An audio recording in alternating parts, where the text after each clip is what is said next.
Hello, Year 11, and welcome to this week's video and podcast episode designed to help you with your homework. We've got another descriptive writing piece today. The image is on the left-hand side of the screen in full colour, so you can enjoy that. And what I'm going to do is very, very similar to what I've done in the previous episodes, is really walk you through the full process. So not just launching straight into a plan, or not even just starting with a plan, okay, but actually going back one step further and thinking, okay, well, when I look at the stimulus image, how am I looking at it? How do I go from that stimulus image to a set of ideas and associations? How do I then turn that into a sequence, a kind of planning sequence of paragraphs? And how then do I go through the process of actually writing those up and organizing them too? This is a responsive video and podcast episode as well, because one thing that we are noticing, and more on this in a moment, is that some of our writing is getting a touch monotonous. That is, it's lacking in variety. So I also want to go through some strategies we can employ in our writing, and I've tried to replicate these in the sentence scaffolds that are included with this video too, to introduce that kind of the rhythm that we need in our prose to make it really interesting, to add a sense of musicality to our writing, which is really the hallmark of all great prose. So, first, quick recap of some golden rules when we are engaging in descriptive writing. Number one, we're going to write in third person, not first person. Number two, we need to be writing in grammatically complete sentences. It says avoid fragments. What I mean by that are unintentional fragments. Clearly, if we very obviously write a fragment and signal that through the way we've structured the fragment, perhaps like a one-word sentence, for example, then clearly we're in control of it. That's fine, as long as we don't overdo it. What I'm talking about when I say complete sentences is we need to make sure we haven't got unintentional fragments, unintentional minor sentences, because quite often we can have a tendency to miss out a verb if we're not careful. And then also we're writing in the past tense throughout our pieces. So, a quick word on sentence variety. My class have seen this. I've actually kind of covered this with my class, but I think it definitely is worth repeating, and it's worth sharing more broadly across year 11. So, in our writing, we often talk about variety when we're dealing with the opening of our sentences. But sometimes we can lose sight of the fact that we need variety, not just in terms of how we open our sentences. We want to avoid all of our sentences beginning with, the, for example. But also what we want is variety in sentence length. It can be really easy in descriptive writing to fall into the trap of writing kind of medium length sentences one after another. And I'm going to give you an example now, or I'm going to demonstrate this by reading out this very famous piece by the writer Gary Provost, which is often labeled as 5 words. So let me read it out to you and listen. You don't even need to be watching my face in the bottom right-hand corner of the screen. So if you're just a podcast listener, it's going to be even more effective. Listen to the monotony of the opening paragraph, okay? And then contrast that with the variety and therefore the musicality of the second paragraph. So here we go. This sentence has 5 words. Here are 5 more words. 5-word sentences are fine, but several together become monotonous. Listen to what is happening. The writing is getting boring. The sound of it drones. It's like a stuck record. The ear demands some variety. Now listen. I vary the sentence length and I create music. Music. The writing sings.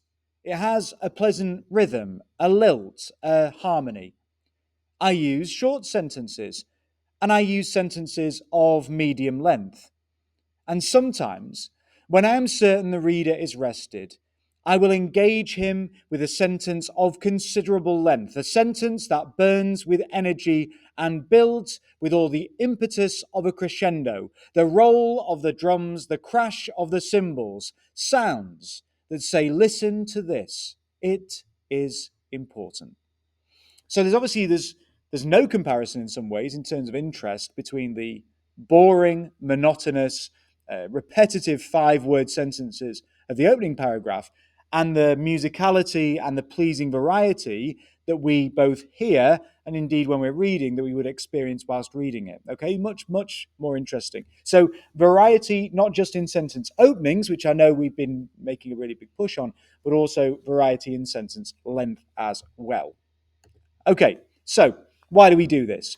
Well, as I've just said, when we have uniform sentence length, so lots of sentences of broadly the same length, the writing feels flat, it feels monotonous, it feels unpredictable. All the things we would associate with that first paragraph.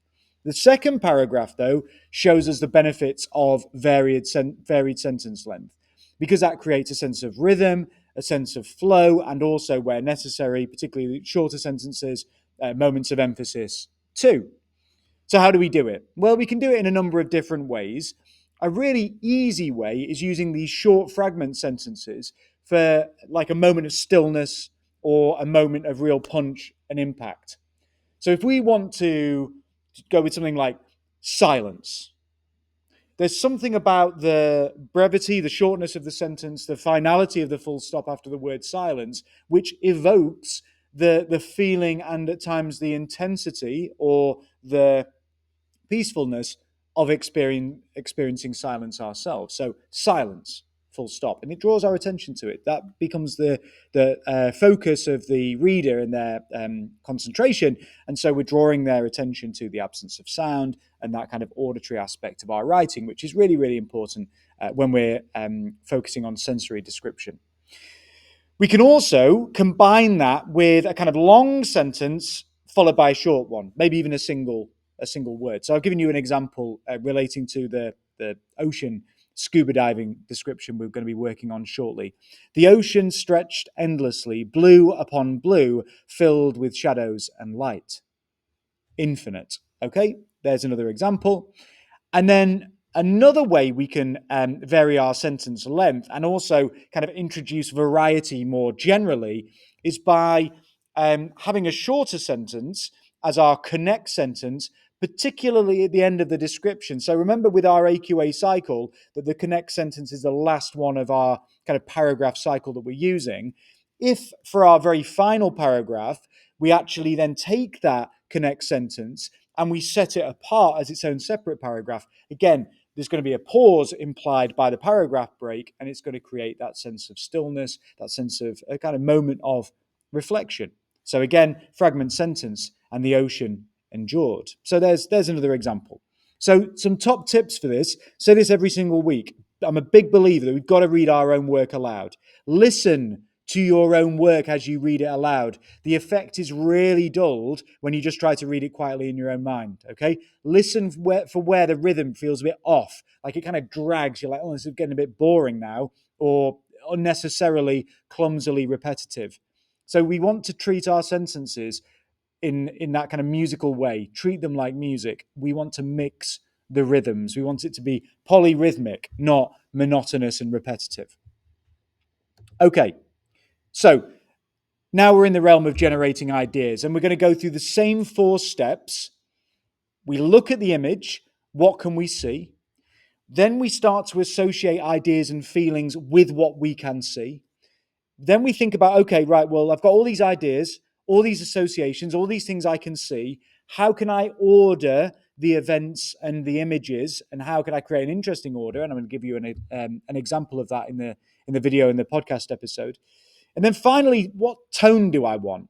Okay, so when we look at that and we think about the ocean and the sea and the kind of vastness of it all, what sorts of tones lend themselves to this sort of setting?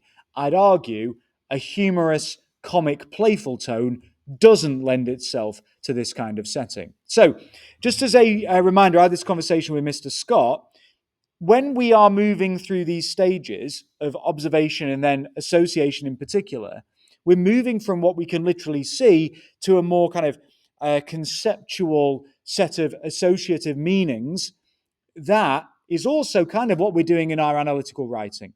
We go from the literal meaning and then we move in that more conceptual direction. That's what's going to help us achieve a really successful piece of descriptive writing. And it's the same kind of mental processes going on when we engage in language analysis. So it's worth just making that connection that these two things, there's kind of overlap between both our writing process and also how we read and how we analyze. Okay, so I'm going to go through this process. I'm looking at the image. So I'm starting off with observe. What can I see? Well, I can see a diver suspended in clear blue water. I can see what appear to be kind of metal frames and ropes hanging down from the surface. And I can see some of these ropes appear to be maybe dotted with fragments of coral, maybe something like that. It's hard to make out, but I think it's maybe coral growing on the ropes. I can see at the bottom of the image a sandy seabed, and I can see the light filtering through. I can see what I imagine is going to be silence. I can see some bubbles from the kind of the breathing apparatus, and I can see the scuba diver kind of moving weightlessly in that almost kind of like, an astronaut moving through space kind of motion. Okay, this is not how people move on land. Right, what do I associate these things with? So when I think about deep sea diving, I'm thinking about exploration, exploring, remote regions of the ocean. I'm thinking about curiosity, the idea that people are so curious that they want to put themselves in a situation that some people would find quite frightening and unsettling. This is actually people's phobia is, kind of deep water. So there's real curiosity, this kind of desire to learn more about these unknown areas of our planet. But also isolation. You kind of associate the idea of a scuba diver maybe being alone. I know often they don't go out alone, but there is something kind of isolating. We've definitely got an isolated figure here. Scuba diving alone, that sense of isolation, the lone human in amongst the kind of vastness of the sea or the ocean. But I also, when I think of oceans and thinking about oceans in 2025, I'm thinking about the idea that they are threatened places. They're really vulnerable to climate change. There's been so much recently in the news about, the world's oceans and seas warming up, that this is causing all sorts of devastation for the ecosystems. I'm starting to think about things like coral bleaching and the dying off of certain sea creatures because the ocean is is rapidly becoming inhospitable, a habitat that can't support life as we've known it so far for the last few 100,000 years. I'm thinking about the vastness of the ocean, this idea again, the unknown, the sense of mystery, what's in those hidden depths. And then when I look at the light filtering down, it feels otherworldly, dreamlike, strange, very different from our experience of breathing air and being on land. But I'm also then kind of connecting that to the feeling of weightlessness. Now, I've been scuba diving, but even anyone who's ever been swimming and just dived underwater, that feeling of weightlessness and how our bodies move through the water does feel kind of dreamlike and strange, very different to the really kind of grounded feeling we get when we're on land. And again, that sort of association with being in very low gravity, zero gravity environments, space travel, all of those sorts of associations kind of spring to mind as well. So, putting all of that together, here's my sequence, and I've used this sequence for the sentence scaffolds. You don't have to use my sequence; it's just there as a guide. But this is it. So we're going to start with a wide underwater view, okay? And we've got that sense of awe, that sense of wonder, the silence, the vastness. Then we're going to shift. Actually, we're going to shift back in time. Okay, this is new, not really done this. We're going to shift back in time. I'm going to shift back in time to a memory of the kind of past ocean. So this location, but in the past, when it was a coral reef, and I know there's no coral reef in the stimulus image, but I can create a coral reef in my mind. It doesn't have to be in the image, okay? I can add things to the image. You know what? I'm going to add a coral reef because I know it's going to be fun to describe. Loads of color, movement, kind of vibrancy. That's going to be great. The reefs, I want the sense of contrast. So I'm going to describe the coral reef in the past where the scuba diver's been there, alive with color, alive with movement, okay? Just put yourself in Finding Nemo and you're halfway there. But now, okay, so I'm going to go right back into the past, this past memory, this flashback. Now I'm going to go, right, okay, what is it like now? The present reality of damage, the fragile coral, the sense of loss, the sense of absence, the idea that this is actually now a location in the sort of here and now that is scarred by the impact of climate change and the impact that that's having on our seas and oceans. And so my final paragraph is really going to be yes, kind of reflection, the significance of the oceans, but I want to mix this in with a sense of responsibility. The idea that the ocean's future depends on us. Okay, so I'm kind of really broadening it out, and it's going to be a really reflective and conceptual paragraph. And then I'm thinking about, okay, well, I need to choose my tone. At times, I want it to be peaceful and dreamlike. I want a sense of calm, wonder, awe, but I also want a sense of mystery. The ocean is mysterious, okay? We know very remarkably little about certain areas of our oceans just because they're so difficult to get to. That sense of kind of vastness, emptiness, alien environment, those sorts of things. I'm sure I've read that we know more about the surface of the moon and the surface of Mars than we really do about the surface of our own Earth, where that surface is hidden by sea or ocean. And there's maybe a sense of it being at times, particularly in the final paragraph, hopeful, restorative. Now, in the actual stimulus image, this is someone who's trying to grow coral and kind of do something about the damage we're causing to coral reefs. Do we really want to kind of lean into that? Do we really want to focus in on the hopeful, restorative aspect? Or maybe for me, that final paragraph, reflection and significance, I really want to focus on a reflection around our responsibility to look after the world's oceans and the fragility and vulnerability of the world's oceans, and obviously the part that human beings have played in damaging them. Okay, here's my plan. And as ever, I'm going to move my head out of the way. If only I could do that in real life. There we go. Okay, so wide underwater view. That's my opening. I'm then going to go to that memory of the past. That's my second paragraph. Number 3, the present reality of the damage. Number 4, all mixed with responsibility, reflection, and significance.